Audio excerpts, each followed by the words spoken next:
ಮಲೆ ಮಹದೇಶ್ವರ ವನ್ಯಧಾಮದಲ್ಲಿ ಹುಲಿಗಳು ನಿಗೂಢ ಸಾವನ್ನಪ್ಪಿರುವಂತಹ ಪ್ರಕರಣದಲ್ಲಿ ಈಗಾಗಲೇ ಅಂತ್ಯಕ್ರಿಯೆಗೆ ಎಲ್ಲ ಸಿದ್ಧತೆಗಳನ್ನ ಮಾಡಿಕೊಳ್ಳಲಾಗಿದೆ. ನಾನೀಗ ಅದೇ ಸ್ಥಳದಲ್ಲಿದ್ದೇನೆ. ನೀವು ನೋಡ್ತಾ ಇರ್ಬೋದು, ಏನು 5 ಹುಲಿಗಳು ದಾರುಣವಾಗಿ ಮೃತಪಟ್ಟಿದ್ದು. ಇದೀಗ ಅದೇ ಸ್ಥಳದಲ್ಲಿ ಎಲ್ಲಿ ಅವುಗಳ ಮೃತದೇಹ ಪತ್ತೆಯಾಗಿತ್ತು ಅಲ್ಲೇ ಅಂತ್ಯಕ್ರಿಯೆಗೆ ಎಲ್ಲ ವ್ಯವಸ್ಥೆಗಳನ್ನು ಮಾಡಿಕೊಳ್ಳಲಾಗ್ತಾ ಇದೆ. ಎಲ್ಲ ಅಂದರೆ 5 ಹುಲಿಗಳನ್ನು ಸುಟ್ಟು ಹಾಕುವಂತಹ ಕೆಲಸವನ್ನು ಅರಣ್ಯ ಇಲಾಖೆ ಸಿಬ್ಬಂದಿಗಳು ಮಾಡ್ತಾರೆ. ಅದಕ್ಕಾಗಿ ಒಂದು ಪ್ರೋಟೋಕಾಲ್ ಸಹ ಇದೆ. ಆ ಎಲ್ಲ ನಿಯಮಗಳನ್ನು ಅನುಸರಿಸಿ ಆ ಹುಲಿಗಳನ್ನು ಅಂದರೆ ಅಲ್ಲಿ ಅಂತ್ಯಕ್ರಿಯೆ ನೆರವೇರಿಸುವಂತಹ ಕೆಲಸವನ್ನು ಮಾಡ್ತಾ ಇದ್ದಾರೆ. ಮತ್ತೊಂದು ಭಾಗದಲ್ಲಿ ತಾವು ನೋಡ್ತಾ ಇರ್ಬೋದು, ಅಂದರೆ ಈಗಾಗಲೇ ಏನು ಪೋಸ್ಟ್ಮಾರ್ಟಮ್ಗೆ ಸಿದ್ಧತೆಯನ್ನು ಆಗ್ತಾ ಇದೆ. ಸ್ಯಾಂಪಲ್ಗಳನ್ನು ಕಲೆಕ್ಟ್ ಮಾಡಿಕೊಳ್ಳುವಂಥದ್ದು. ಯಾಕಂದರೆ ಪ್ರಮುಖವಾಗಿ ಇರುವಂಥದ್ದು ಏನು ಹುಲಿ ಮೃತಪಟ್ಟಿದೆ, ಆ ಹುಲಿ ಮೃತಪಟ್ಟ ಹಿನ್ನೆಲೆಯಲ್ಲಿ ಎಲ್ಲ ಫಲಿತಾಂಶಗಳನ್ನು ತೆಗೆದುಕೊಳ್ಬೇಕು ಮತ್ತು ಯಾವ ಕಾರಣಕ್ಕೆ ಅದು ಮೃತಪಟ್ಟಿದೆ ಅಂತ ನಿಖರವಾಗಿ ತಿಳಿದುಕೊಳ್ಬೇಕು ಅಂತ ಹೇಳಿದ್ರೆ ಮರಣೋತ್ತರ ಪರೀಕ್ಷೆ ನಡೆಸಬೇಕಾಗ್ತದೆ. ಆ ಮರಣೋತ್ತರ ಪರೀಕ್ಷೆಯನ್ನು ನಡೆಸಿ ಅದು ಪ್ರಮುಖ ಅಂಗಗಳು, ಅದರ ಹೃದಯ ಇರ್ಬೋದು, ಕಿಡ್ನಿ ಇರ್ಬೋದು, ಹೀಗೆ ಪ್ರಮುಖ ಅಂಗಾಂಗಗಳನ್ನು ಅದನ್ನು ಕಲೆಕ್ಟ್ ಮಾಡಿ ಲ್ಯಾಬ್ಗಳಿಗೆ ಕಳಿಸುವಂಥದ್ದು. ವರದಿಯ ನಂತರ ನಿಖರವಾದಂತಹ ಒಂದು ಕಾರಣ ತಿಳಿದು ಬರ್ತದೆ. ಇದರ ಜೊತೆಗೆ ಪ್ರಮುಖವಾಗಿ ಹಸು ಏನಿದೆ, ಹಸುವಿನ ಒಂದು ಮೃತದೇಹ ಪತ್ತೆಯಾಗಿತ್ತು. ಹಸುವಿನ ಮರಣೋತ್ತರ ಪರೀಕ್ಷೆಯನ್ನು ಸಹ ನಡೆಸಲಾಗಿದೆ. ಅದರ ಒಂದು ಸ್ಯಾಂಪಲನ್ನು ಸಹ ಕಲೆಕ್ಟ್ ಮಾಡಿಕೊಳ್ಳಲಾಗ್ತಾ ಇದೆ. ಅರಣ್ಯ ಇಲಾಖೆ ಅಧಿಕಾರಿಗಳು ಪ್ರಕರಣವನ್ನು ಗಂಭೀರವಾಗಿ ಸ್ವೀಕರಿಸಿದ್ದಾರೆ. ಮತ್ತು ಈಗಾಗಲೇ ಹಸುವಿನ ಮಾಲೀಕರ ಗುರುತನ್ನು ಪತ್ತೆ ಹಚ್ಚಬೇಕು ಅಂತೇಳಿ ಅಲ್ಲಿ ಏನು ಸ್ಥಳೀಯರು ಇಲ್ಲಿ ಇದರಿಂದ ಈ ಘಟನೆ ನಡೆದಂತಹ ಸುಮಾರು 5 ಕಿಲೋಮೀಟರ್ ವ್ಯಾಪ್ತಿಯಲ್ಲಿ ಏನು ಗ್ರಾಮಸ್ಥರು ಇರ್ತಾರೆ, ಆ ಗ್ರಾಮಸ್ಥರನ್ನು ಕರ್ಕೊಂಡು ಬಂದು ಆ ಒಂದು ಗುರುತು ಪತ್ತೆ ಹಚ್ಚುವಂತಹ ಕೆಲಸಕ್ಕೆ ಮುಂದಾಗಿದ್ದರು. ಆ ಎಲ್ಲ ಪ್ರಕ್ರಿಯೆಗಳನ್ನು ಸಹ ಅರಣ್ಯ ಇಲಾಖೆಯವರು ಮಾಡಿದ್ದಾರೆ. ಅಂದರೆ ಆ ಹಸು ಯಾರಿಗೆ ಸೇರಿದ್ದು ಅದು ಗೊತ್ತಾದರೆ ಇದರ ಹಿಂದಿನ ಒಂದು ಏನು ರಹಸ್ಯ ಏನಿದೆ ಮತ್ತು ಯಾವ ರೀತಿ ಹುಲಿಗಳು ಮೃತಪಟ್ಟಿದ್ವು, ಯಾವ ಕಾರಣಕ್ಕಾಗಿ ವಿಷಪ್ರಾಶನ ಆಗಿತ್ತು, ಇವೆಲ್ಲವೂ ಸಹ ಗೊತ್ತಾಗ್ತಿದೆ. ಇದೀಗ ಈ ಬಗ್ಗೆ ಮಾತಾಡಲಿಕ್ಕೆ DCF ಚಕ್ರಪಾಣಿಯವರು ನಮ್ಮ ಜೊತೆಗಿದ್ದಾರೆ. ಸರ್, ಪ್ರಮುಖವಾಗಿ ಈಗಾಗಲೇ ಏನು 5 ಹುಲಿಗಳ ಮೃತದೇಹ ಪತ್ತೆ ಆಗಿತ್ತು, ಏನೆಲ್ಲ ಪ್ರೊಸೀಜರ್ಗಳು ಆಗ್ತಾಯಿದೆ ಇಲ್ಲಿ? ಮೃತದೇಹ ಪತ್ತೆ ಆದಮೇಲೆ ಒಂದು ಸಮಿತಿ ರಚನೆ ಮಾಡಿ, ಅದು NTCA ಅಡಿಯಲ್ಲಿ ರಚನೆ ಮಾಡಿರೋದು ಕೇಂದ್ರ ಸರ್ಕಾರದಲ್ಲಿ. ಅದರಲ್ಲಿ ಸ್ಥಳೀಯ ಗ್ರಾಮ ಪಂಚಾಯಿತಿ ಅಧ್ಯಕ್ಷರು ಮತ್ತು NTCA ಪ್ರತಿನಿಧಿ, ಅಂದರೆ ಒಂದು ಸ್ವತಂತ್ರವಾಗಿರೋ ಪ್ರತಿನಿಧಿ, ಮತ್ತು ನಮ್ಮ ಚೀಫ್ ವೈಲ್ಡ್ ಲೈಫ್ ವಾರ್ಡನ್ ಅವ್ರ ಪ್ರತಿನಿಧಿ, ಅವ್ರನ್ನೆಲ್ಲ ಒಳಗೊಂಡಿರೋದು ಒಂದು ಸಮಿತಿ ರಚನೆ ಮಾಡಿ ಅವ್ರ ಸಮಕ್ಷಮದಲ್ಲಿ ಪೋಸ್ಟ್ಮಾರ್ಟಮ್ ಮರಣೋತ್ತರ ಪರೀಕ್ಷೆ ನಡೆಸಲಾಗಿದೆ. ನಿನ್ನೆ ಒಂದು ಪೋಸ್ಟ್ಮಾರ್ಟಮ್ ಮಾಡಲಾಯಿತು ಹೆಣ್ಣು ಹುಲಿದು. ಇವತ್ತು ಉಳಿದಿದ್ದು 4 ಈ ಮರಿಗಳದ್ದು ಪೋಸ್ಟ್ಮಾರ್ಟಮ್ ಮಾಡಿ ಅದನ್ನೆಲ್ಲ ಇವಾಗ ನಾವು ಫೈನಲಿ ಡಿಸ್ಪೋಸ್ ಮಾಡೋದಕ್ಕೆ ರೆಡಿ ಮಾಡ್ತಾಯಿದ್ದೀವಿ. ಈಗ ಹಸುವಿನ ಮೃತದೇಹ ಸಹ ಪತ್ತೆಯಾಗಿತ್ತು, ಅದರ ಒಂದು ಮರಣೋತ್ತರ ಪರೀಕ್ಷೆಯನ್ನು ಸಹ ನಡೆಸಲಾಗಿದೆ. ಮತ್ತು ಈ ಪ್ರಕರಣದಲ್ಲಿ ಹಸುವಿನ ಮರಣೋತ್ತರ ಪರೀಕ್ಷೆ ಎಷ್ಟು ಪ್ರಾಮುಖ್ಯತೆಯನ್ನು ಪಡ್ಕೊಳ್ತದೆ?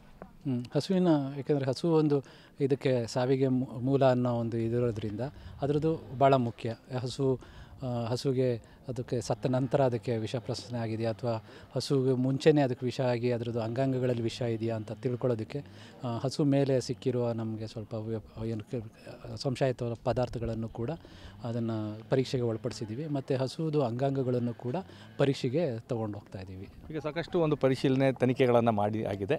ಪ್ರಾಥಮಿಕವಾಗಿ ಅದು ವಿಷಪ್ರಾಶನದಿಂದ ಹುಲಿಗಳು ಮೃತಪಟ್ಟಿರುವಂಥದ್ದು ಮೇಲ್ನೋಟಕ್ಕೆ ಕಂಡು ಬಂದಿದೆಯಾ ಅಂತ? ಮೇಲ್ನೋಟಕ್ಕೆ ಆ ರೀತಿಯೇ, ಪಶುವೈದ್ಯಾಧಿಕಾರಿಗಳ ಪ್ರಕಾರ ಮೇಲ್ನೋಟಕ್ಕೆ ಆ ರೀತಿಯೇ. ಯಾಕೆಂದರೆ ಅವ್ರೇನು ಪೋಸ್ಟ್ಮಾರ್ಟಮ್ ಮಾಡಿದಾಗ ಒಳಗಡೆ ಏನು ಇಂಟರ್ನಲ್ ಹೆಮರೇಜ್ ಆಗಿದೆ ಎಲ್ಲ ಇಂಟರ್ನಲ್ ಆರ್ಗನ್ಸ್ದು, ಅದು ಒಂದು ಅವ್ರು ಹೇಳೋದು ಕ್ಲಿಯರ್ ಇಂಡಿಕೇಷನ್ ಆಫ್ ಪಾಯ್ಸನಿಂಗ್ ಅಂತ ಹೇಳಿದ್ದಾರೆ.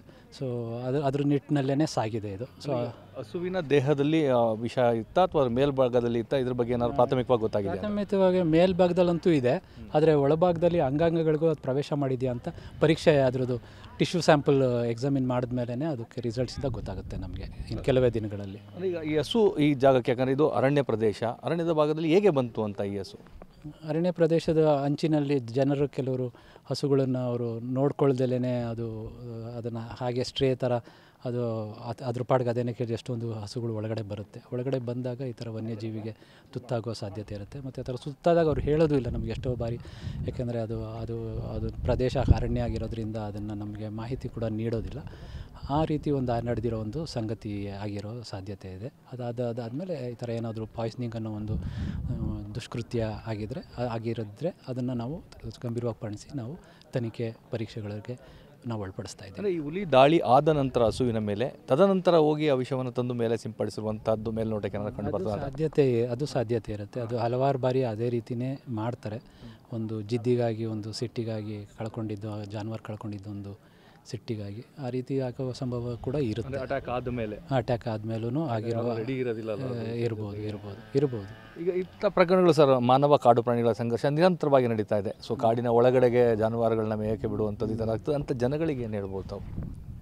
ಜನಗಳಿಗೆ ಆದಷ್ಟು ಒಳಗಡೆ ಇಟ್ಕೋಬೇಕು ಅವರು ಜಾನುವಾರನ್ನು. ಯಾಕಂದರೆ ಜಾನುವಾರುಗಳಿಗೆ ಏನಾದರೂ ಅಟ್ಯಾಕ್ ಆಗಿ ಕಳ್ಕೊಂಡ್ರೂ ಕೂಡ ಪರಿಹಾರ ಕೊಡುತ್ತೆ ಇಲಾಖೆ. ಇದರೊಳಗಡೆ ಇಲ್ಲಿ ಬಿಟ್ಟರೆ ಅವ್ರಿಗೆ ಪರಿಹಾರನೂ ಸಿಗೋದಿಲ್ಲ.